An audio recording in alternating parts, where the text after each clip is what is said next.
When it comes to the fight, ask the guy with the height. Here's a look at the Mattel Turtles of Grayskull Mekaneck, snake hunting spy.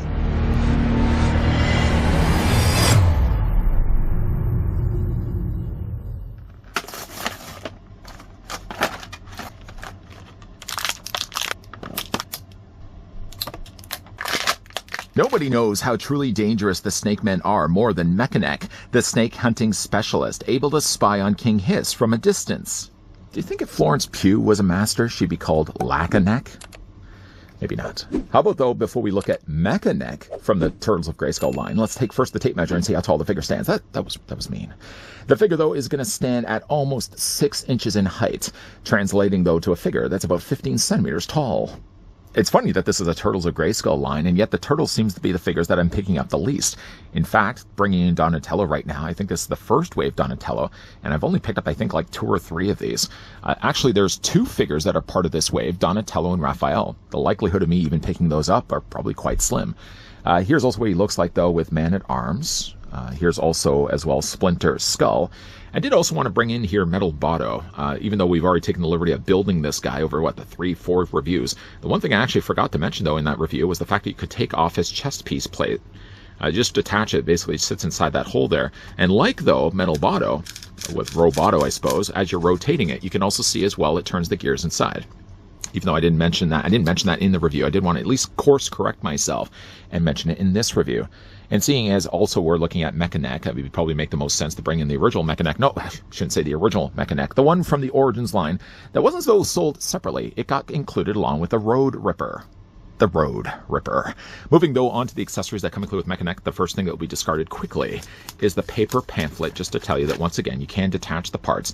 Now, funny, though, enough that they actually included the additional neck extensions as part of the pamphlet, because those are things that actually are separate accessories. Still, though, you can detach any one of these. You can detach the arms, you can divorce his lower half of his body and his boots, and you can swap them around with other Masters figures, if you obviously did want to. Move it off to the side, that will go. The figure also does come included with the mini comic. First of all, I have to say I really love this mini comic. It's Reptile Wars Part 1 Snake in the Shadows. It does actually look like King Ghidorah, and you can see there on the front head there's Shredder. Down below, there's the Turtles. It's a very stoic pose. It reminds me a little bit of like Star Wars. There's Mekaneck down below, front and center. There's also Clamp Champ. We will be getting him in an upcoming wave. On the back, the advertisements, I mentioned this already, Donatello and Raphael are getting 2 new releases, Snake Hunting Tech Head and Snake Hunter with a short fuse. Again, I don't even know if I'm going to be picking up either one of those. I will, though, be picking up Ratlore, because he looks really neat. It's a mutated Snake Man creature. We flip through quickly the pages here. The animation, or would you say the animation, the illustration style inside actually is really cool. Just to flip through this quickly. I won't kind of cover off the story. I don't want to spoil this for those that are actually interested to read through the story themselves. But there's Mekaneck down below there. You can see there's his head. He doesn't really even so much look like Mekaneck. He kind of looks like Mothra. I don't know why I was looking at that and thinking of Mothra. And there's also this snake pit with Shredder there on the top, Skeletor. Again, I'm basically just rhyming off the things I'm seeing in front of you, and there's a pretty cool Shredder. I think this is going to tie into the Super Shredder that we will be getting also in an upcoming wave. I'll be carefully with white gloves. Put it off to the side. I'm sure, even though we will be looking at a couple other figures from this wave, the Rattler at least will be getting that comic again. So let's run through the accessories that come included with Mekaneck. First things first, a very kind of techno-organic bug-like shield is one thing that can actually be held in the figure's hands. He benefits, though, at least by having 2 gripping hands, so you don't have to debate which hand you don't have to obviously be settling on only just the one hand. You can debate for yourself which hand you want to have this in his hands. Now, I think, start at the beginning of this review having it in this hand. Not that it really matters. You can do whatever you want. But it fits very nicely, though, into his hand. The only thing about this, though, is that the figure does sort of have the same issues as Master Universe drawing a blank here. Man-at-Arms, in the fact he's got this armor. Now, the one thing, though, I noticed with like the Turtles of Grayskull figures, Donatello, I think also even Leonardo had this too, the armor always is sliding up and down their forearms. And this whole time, I'm just trying to get the blasted shield into his hands. There you go. So he can hold the shield in one hand. He's also got himself the clubbing mace that's in the other hand that also serves as well as his binoculars. Did you know that? There you go. Just put that in his, I guess it wouldn't be binoculars, that would be his telescope, but that can also be fit quite nicely into his other hand. Unlike, though, the telescope, the one other thing that you can also do with his shield, too, just sliding the armor back up his arm, located on the back of his body.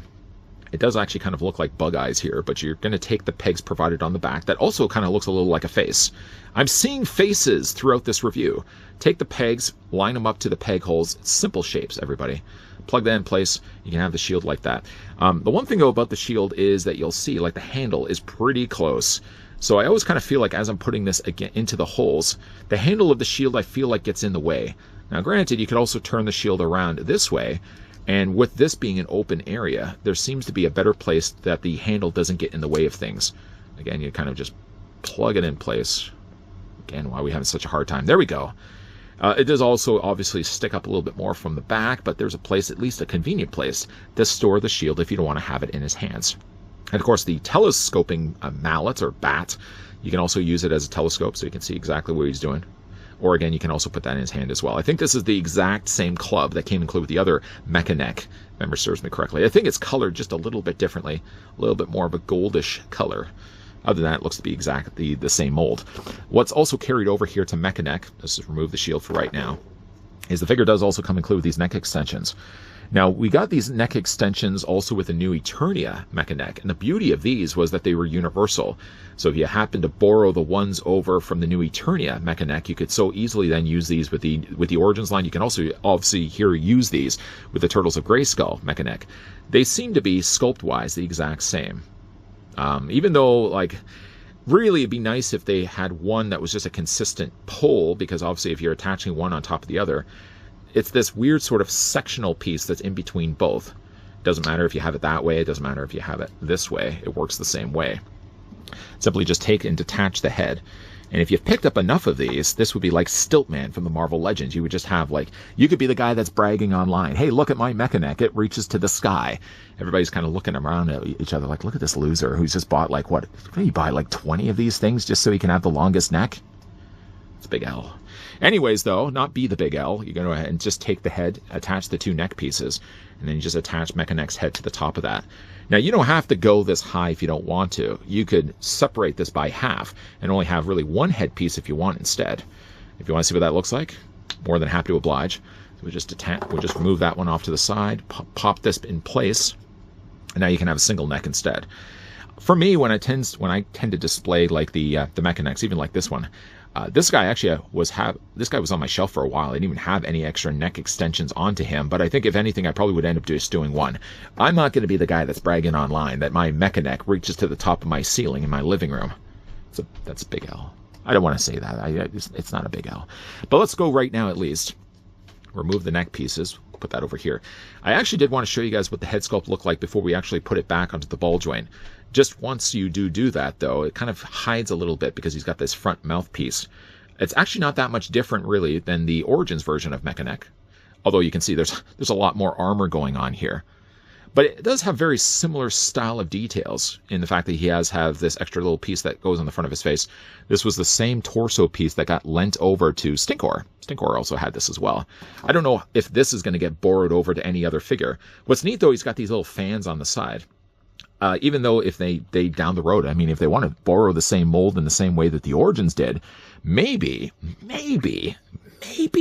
they might even, in fact, use this torso piece for Turtles of Grayskull Stinkor, because that would make sense if they've got little fans on the side. It just helps kind of vent out the stench. So everybody's wondering what that jank smell is. Oh, it's Stinkor. I would be interested to see if they could do a Turtles of Grayskull Stinkor using this same torso piece. It's not that hard to believe that, considering, of course, that, again, Mekaneck used this before. He's got some nice, cool shoulder pieces as well. Now, the things about the shoulders, though, is that they're actually attached here to the top of his bicep. It's going to cause limitations when it comes to bringing his arms out. Even though we're not going to quite look at the articulation yet, it is going to be limiting some of that. I suppose you could, even though this one blasted forearm piece keeps sliding down his arm.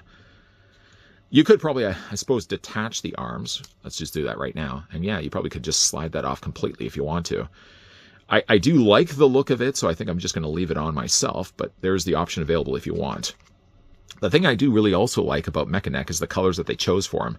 So he's got these neat, really neat metallic blues, the metallic teal color that makes up the top of his loincloth belt, in his hands also as well, and down below he's got in his boots.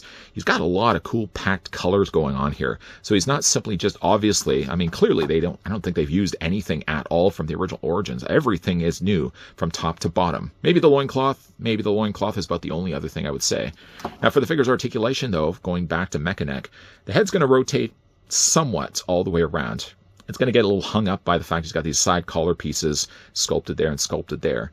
And of course he's got the front piece that's going to limit a little bit of postability moving his head forward. The waist is only going to swivel back and forth.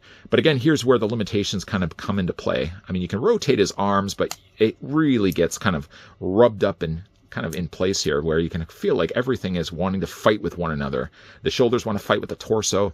The torso wants to fight with these side fans that I'm sure will be used for Stinkor at some point. But yeah, you're not going to be able to move as much. Maybe a bit of a T-pose. Rotating his arm, though, it does it, but when it does do it, it ends up popping the arm off on the process. He's got no bicep swivel. He certainly, though, does have a swivel in his forearm. He's got a single hinge in his elbow. The hands, again, rotate all the way around. Pretty much Origin's body, just, again, tooled a little bit differently. Waist swivel, ball joint legs. You can take the legs and move them forward, move them back. Single bend at the knee. Couldn't help but, though, notice, getting this guy the packaging, that this one knee is a little loose. I don't know why it's loose. This tool hasn't been used before, but it's a little loose. This side's not so bad. This side makes you cry, at least on this side of my face. Not on both sides. Just a lone kind of clown tear. He does have a swivel there in his boots. He has the ankle pivot back and forth and an ankle rocker.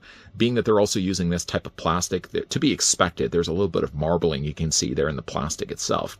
But being that it's metallic, I can get behind at least the fact that there's a little bit of marbling and it doesn't bother me too much. All in all, though, Mekaneck's a fine-looking figure. Mekaneck, though, I sort of have an attachment to anyways.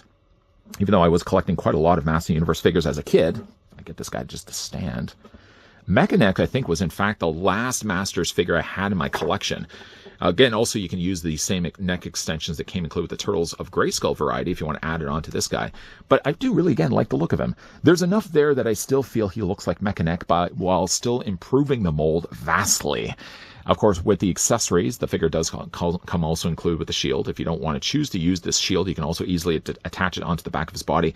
The thing about it, though, again, like the handle is going to get a little in the way. It does kind of look a little bit like a face, doesn't it? But yeah, you can plug that on the back of his body. The figure, again, still comes included with his telescoping bat. That's kind of a neat thing, too. All in all, though, it's a nice-looking figure. Still, though, I'm on the fence of whether I want to be collecting still the Turtles of Grayskull from the Turtles of Grayskull line. Certainly, all the other side characters are still strong contenders for some of the best figures we're getting from Masters. Even though they're not really by origin sense, they're not true characters. They're kind of redesigns, reimaginings. And Mekaneck is definitely one of the better ones we've gotten. Leaving no accessories behind, Mekaneck, as he's rotating on the rotisserie, is being displayed with everything that comes included in the packaging, short of maybe the paper pamphlet that's already right now sitting inside my recycling bin, and of course the mini comic. I couldn't help but, though, notice, looking at the way they've sculpted Mekaneck's face and the way they've colored it red, that bears a little bit of a resemblance to Orko. I don't know, I'm sure I'm probably the only one that looks at that and sees Orko. But the figure is nicely detailed. One thing I do really like is that they incorporate a lot of cool metallic colors, whether it be the blue, whether it be that aqua teal, or also the silver that he has in his body. There's a little bit of marbling, but the marbling doesn't bother me all that much. I couldn't help but, though, notice on the back of the packaging, not only was the advertisements of the two turtles, both Raphael and Donatello represented in the artwork, but it could also help but notice a few foot soldiers lingering around in the waters as well. I hope that might be a tease for a future figure release, because I could go really stupid. You want to talk about buying multiples of Stiltman? I could go really stupid when it comes to buying foot soldiers. If it has any indication of what these foot soldiers are going to look like based at least on this artwork, those are going to be pretty nice looking accompanying pieces to the current Turtles display that I have on my shelf right now. What do you guys, though, think of Mekaneck? Let me know down below in the comments section. Have you guys had the chance to pick this one up? Do you also feel like maybe his torso is going to get borrowed over, like with the Origins, to perhaps a Turtles of Grayskull Stinkor? Oh, let that be the case. If you guys did also enjoy this video, you can do it a solid and throw it a like. You guys want to stick around for more so? I hope so. Hit that subscribe. Turn on that bell. Come back. As always, thanks for watching. See you guys next time.